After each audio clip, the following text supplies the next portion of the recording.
Bismillahirrahmanirrahim. Assalamualaikum warahmatullahi wabarakatuh.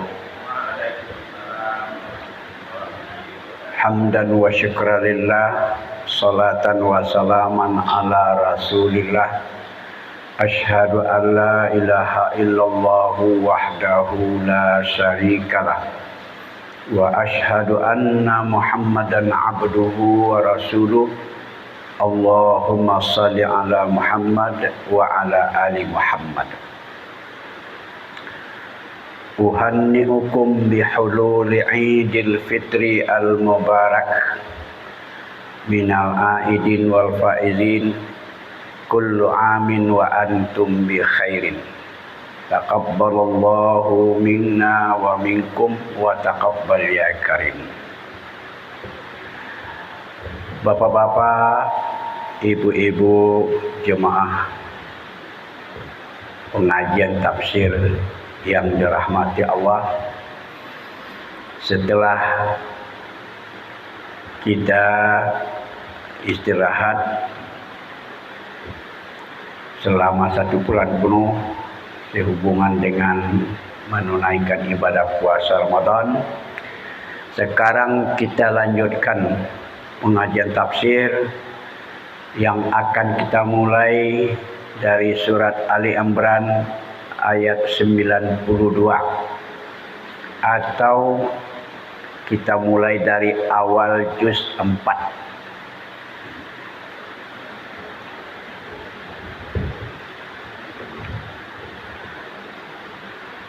A'udzu billahi minasy syaithanir rajim. Bismillahirrahmanirrahim. Lan tanalul birra hatta tunfiqu mimma tuhibbun wa ma tunfiqu min syai'in fa innallaha bihi alim.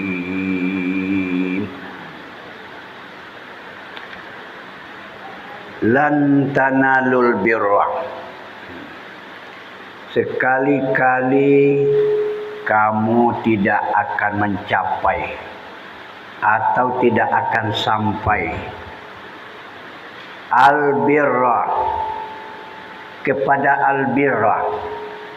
Al-birra itu diartikan orang kebaikan, yang sesungguhnya adalah segala pahala dari amal-amal baik. Kamu sekali-kali tidak akan memperoleh pahala dari amal kebaikan hatta tunfiqu mimma tuhibbun, sehingga kamu menginfakkan sebahagian dari harta yang kamu cintai. Jadi ayat ini menjelaskan kepada kita pahala yang baik yang akan kita peroleh dari amal saleh itu tentang infak atau tentang sedekah. Kita tidak akan mendapat pahala sedekah, kita tidak akan mendapat pahala infak, kecuali kalau kita infakkan sesuatu yang kita cintai, sesuatu yang kita sukai. Maksudnya adalah kalau sekiranya kita ingin menginfakkan makanan, kita masih suka memakannya, bukan kita tidak suka lagi, atau kita masih bisa kita jual. Kalau kita ingin menjual, masih laku dalam pasaran. Nah, itu namanya yang kita cintai. Kalau pakaian yang akan kita sedekahkan, pakaian yang kita sukai. Kalau kita memakainya, kita masih suka memakainya. Artinya yang layak pakai. Jangan kita infakkan sesuatu yang tidak kita sukai lagi. Atau kalau kita jual tidak laku lagi di pasaran. Kalau seperti itu, kita berinfak dengan apa yang kita sukai, kita akan dapat pahala. Dan pahala itu akan mengantarkan kepada albirra. Namanya albirra itu diartikan dengan surga. Kamu tidak akan mencapai surga dengan pahala infakmu kecuali kamu infakkan dengan sesuatu yang kamu sukai.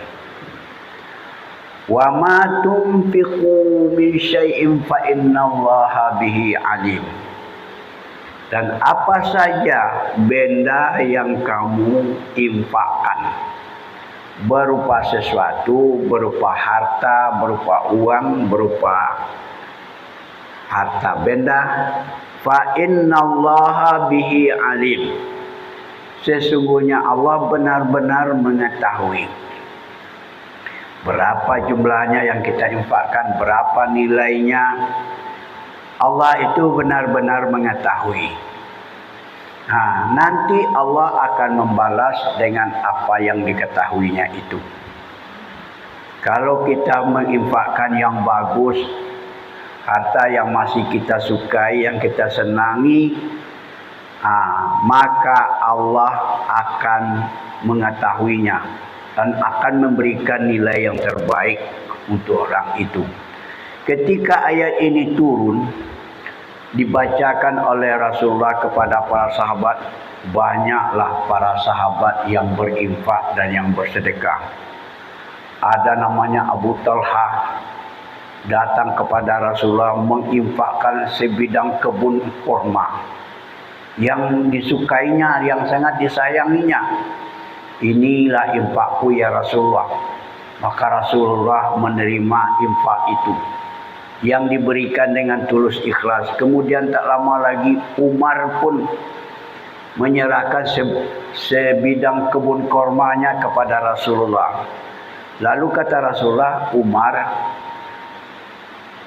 kebun itu tetaplah engkau jaga baik-baik, engkau pelihara, infakkanlah buahnya saja, hasil daripada buah kurma itulah yang engkau infakkan. Maka diinfakkanlah. Setiap panen, semua buah kurma yang panen itu diinfakkan dan disedekahkan oleh Umar. Itu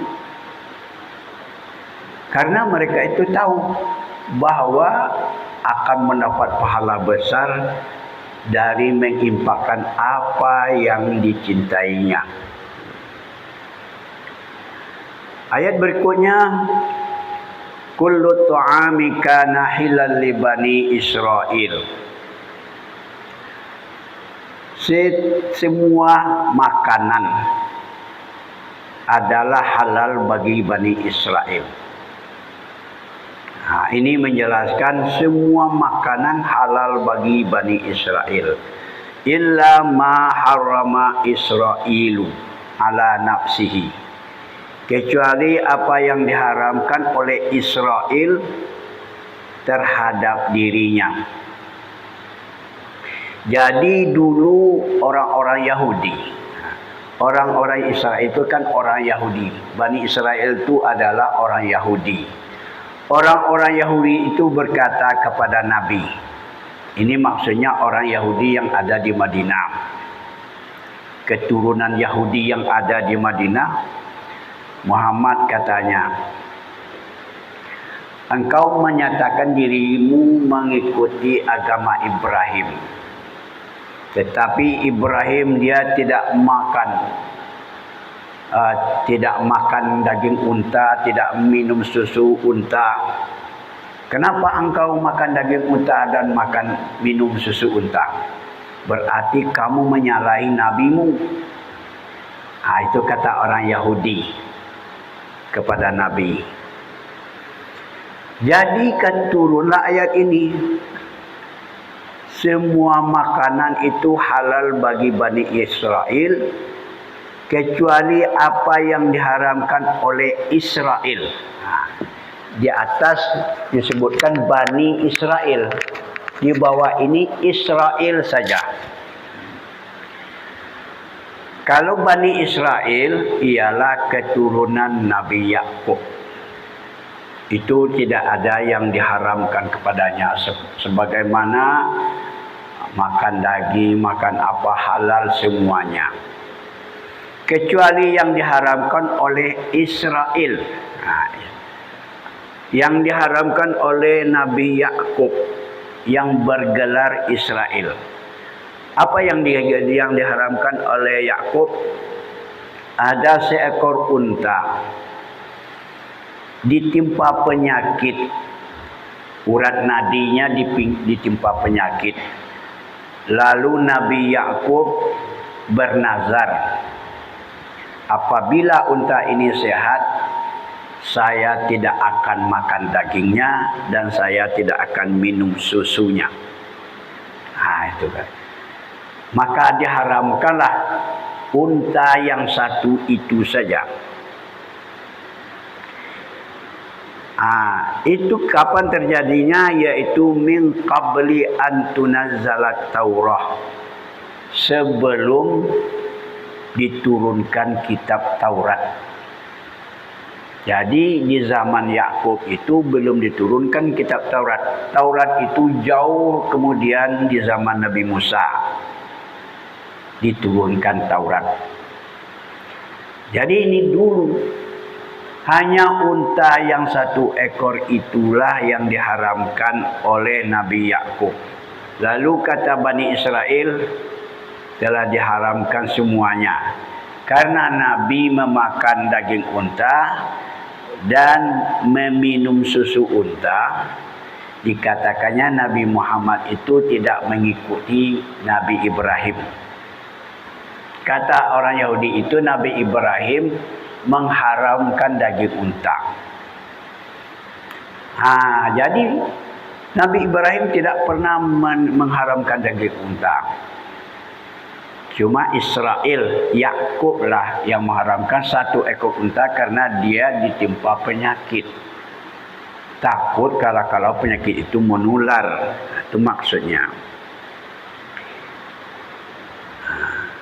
Jadi kata Allah, "Qul," katakanlah Muhammad, kalau memang begitu kata orang Yahudi karena kesombongannya, "Fa'tu bit Taurati fatluha in kuntum shadiqin." Fa'tu bit Taurati itu maksudnya bawalah ke sini kitab Taurat itu. Fatluha, coba kamu baca dia. Baca kitab Taurat itu.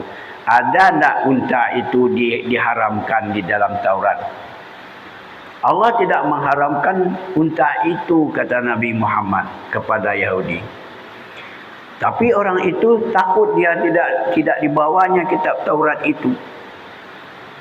Karena di dalam kitab Taurat itu memang jelas tidak diharamkan makan daging unta dan minum susu unta.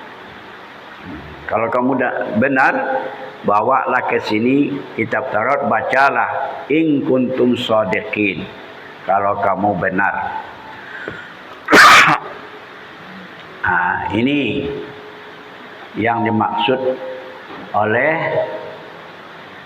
Allah, yaitu menjelaskan kesombongan Bani Israel atau orang-orang Yahudi. Lalu ayat berikutnya dijelaskan lagi oleh Allah, "Faman iftara 'ala Allahil kadziba min ba'di dzalika." Siapa yang mengada-ngadakan kebohongan atas Allah, kaziba itu kebohongan atau dusta. Siapa yang mengada-ngadakan kebohongan terhadap Allah sesudah itu, artinya sesudah dijelaskan, sesudah keterangan tentang halalnya makan daging unta itu, faulaika humuz zalimun. Mereka itu adalah orang-orang yang zalim. Zalim di sini dua macam, ada yang menzalimi dirinya sendiri, dia yang menganggap daging unta itu haram dan susu unta itu haram. Kemudian dia menzalimi orang lain, menghalang-halangi orang lain untuk masuk Islam. Itulah sifat-sifat Yahudi yang dijelaskan oleh Allah di dalam ayat ini. Kemudian kita lanjutkan ayat yang ke-95. Qul sadaqallah. Katakanlah oleh engkau wahai Muhammad kepada orang-orang Yahudi itu, maha benar Allah. Jadi maha benar Allah itu maksudnya Allah itu tidak berbohong, dia maha benar. Dia menjelaskan apa yang dihalalkan kepada hambanya dan apa yang diharamkan sudah dijelaskan oleh Allah tentang unta. Oleh sebab itu kata Allah, fattabi'u millata Ibrahim hanifa. Maka ikutilah agama Ibrahim yang lurus. Jadi ikutlah agama Ibrahim wahai Muhammad. Dan juga diperintahkan kepada orang Yahudi, ikutilah agama Ibrahim yang lurus, yang meninggalkan semua agama-agama yang lain, hanya menyerahkan diri kepada Allah. Wa makana minal musyrikin. Dan Ibrahim itu tidak termasuk orang-orang musyrik. Ibrahim itu adalah orang yang beragama Islam. Di dalam surat Al-Baqarah ayat juz yang pertama situ sudah dijelaskan oleh Allah. Iz qala lahu rabbuhu aslim. Qala aslamtu li rabbil alamin. Ingatlah ketika Allah berkata kepada Ibrahim, Islamlah engkau wahai Ibrahim. Islam di situ maksudnya serahkanlah dirimu kepada Allah wahai Ibrahim. Dijawab oleh Ibrahim, qala aslamtu li rabbil alamin. Aku sudah menyatakan diri sebagai umat Islam ya Allah. Aku telah menyerahkan diriku kepada Allah semesta alam. Aku telah menyerahkan diriku kepada Allah, Tuhan semesta alam. Itu maksudnya wa makana minal musyrikin. Kemudian ada lagi kesombongan orang Yahudi itu. Katanya kiblatnya adalah Baitul Maqdis. Sedangkan Muhammad kiblatnya Baitullah. Jadi kami Baitul Maqdis ini adalah yang lebih dahulu dibangun oleh Allah dibandingkan dengan Ka'bah itu katanya. Jadi dia menyombongkan dirinya kepada Nabi. Lalu turunlah ayat untuk menjawab kesombongan itu. Inna awwala baitin wudi'a lin-nasi lallazi bi Bakkata mubarakan wa hudal lil alamin.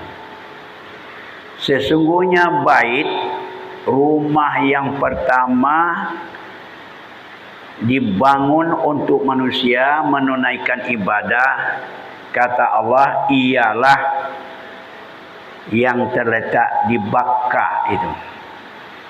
Dulu Mekah itu namanya Bakkah.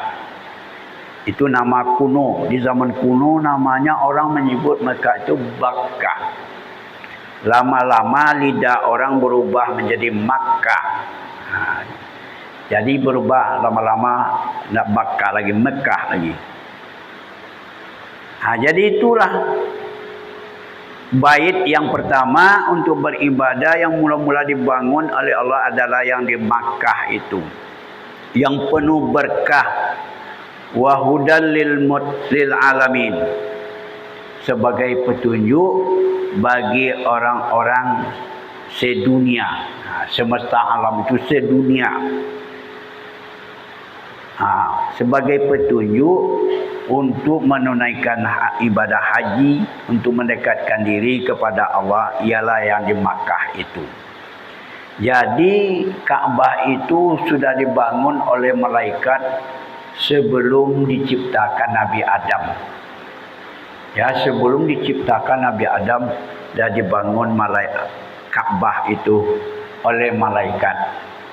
Kemudian di zaman Ibrahim diperbaharui pembangunannya, direnovasi, dibarui oleh Ibrahim. Kemudian beberapa tahun kemudian, ya tentu beratus-ratus tahun jaraknya, kemudian baru dibangun Baitul Maqdis. Inilah yang dijelaskan oleh Allah. Bukan seperti anggapan orang-orang Yahudi itu. Katanya yang pertama dibangun itu Baitul Maqdis. Kemudian baru Ka'bah. Karena pada awalnya Nabi waktu salat menghadap ke Baitul Maqdis. Menghadap ke Baitul Maqdis. Kemudian setelah menghadap ke Baitul Maqdis selama 16 bulan, tiba perintah daripada Allah, fawalli wajhaka syatral masjidil haram. Kemudian palingkanlah wajahmu ke arah Masjidil Haram. Itu sedang salat zuhur waktu itu. Sedang salat, lalu berputar Nabi dari menghadap ke Baitul Maqdis menghadap ke Ka'bah. Jadi itulah anggapan orang Yahudi, menghadap yang pertama itu ke Baitul Maqdis, bukan ke Ka'bah. Maka dijawab oleh Allah dengan ayat ini. Itulah bapak-bapak dan ibu-ibu keterangan ringkas tentang ayat-ayat ini, menjelaskan tentang kesombongan orang-orang Yahudi yang membangga-banggakan dirinya, suka menyalahkan orang-orang lain. Kita ulangi terjemahannya. Bismillahirrahmanirrahim, dengan nama Allah yang Maha Pengasih, Maha Penyayang. Lan tanalul birra hatta tunfiqu mimma tuhibbun. Kamu sekali-kali tidak akan mendapat pahala dari amal ibadahmu berinfak sehingga kamu menginfakkan apa yang kamu cintai. Wa ma tunfiqu min syai'in fa innallaha bihi alim. Dan apa saja yang kamu infakkan, kamu sedekahkan tentang sesuatu, sesungguhnya Allah tahu benar, sangat mengetahuinya. Kullu ta'ami kana halal li bani Israil illa ma harrama Israilu ala nafsihi min qabli an tunazzalat Taurah. Semua makanan itu halal bagi Bani Israel, kecuali apa yang diharamkan oleh Israel atau oleh Yakub terhadap dirinya sebelum diturunkan kitab Taurat.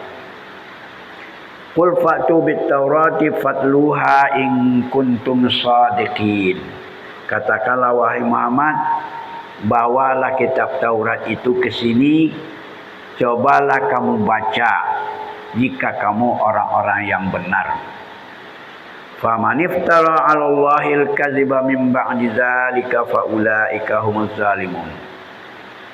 Siapa yang mengada-ngadakan kebohongan terhadap Allah sesudah itu, maka mereka itu adalah orang-orang yang zalim.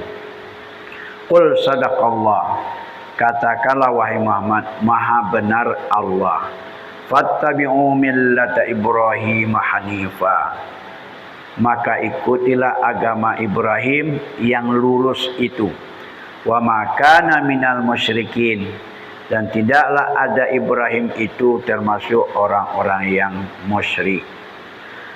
Inna awwala baitin wudi'a lilladzi bi Bakkata mubarakan wa hudan lil alamin.